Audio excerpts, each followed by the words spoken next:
வணக்கம். நான் உங்கள் லட்சுமி பாட்டி. பாட்டியோட காலை உணவு கவுனி அரிசி கஞ்சி, சுண்டக்கடலை, கொண்டக்கடலை வறுவல். கொண்டக்கடலை வேக வச்சு பாட்டி வணக்கி வச்சுருக்கிறேன். எல்லோரும் பாருங்கள். இதே மாதிரி உணவு ரொம்ப ஈஸி, ரொம்ப நிறைய செலவெல்லாம் கிடையாது, ரொம்ப ஈஸியானது தான் பாட்டி. இந்த கஞ்சி வீடியோவும் போட்டிருக்கேன் பாட்டி. சுண்டக்கடலையும் நம்ம எப்போ வாங்குகிற உணவுக்கு வாங்குறது தான். இந்த மாதிரி ஒரு டைம் நம்ம காலையில் வச்சு குழந்தைங்களுக்கெல்லாம் கொடுத்துட்டு நம்மளும் சாப்பிட்டா நம்மளுக்கு ஏதோ ஒரு வகையில் உடம்பு கொஞ்சம் ஹெல்த்தியாக இருக்கும். அதுதான் கொஞ்சம் சத்தான உணவாக இருக்கும் இல்லையா நம்மளுக்கு. சரியா? இந்த மாதிரி காலையில் சாப்பிடுங்க. இது ஒரு பெரிய பிரமாதமான உணவு கிடையாது, ஹை லெவல் உணவுலாம் கிடையாது. ஏழைங்க சாப்பாடு தான் இதுவும். ஓகேவா?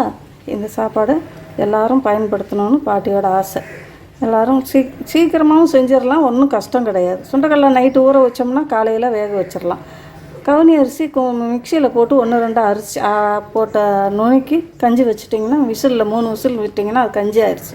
அதுக்கு நீங்கள் என்னென்ன காய்கறி போடணுமோ போடணும். ஓகேவா? இந்த வீடியோ பிடிச்சிருந்தா பாட்டிக்கு சப்ஸ்கிரைப் பண்ணுங்கள். தேங்க்யூ.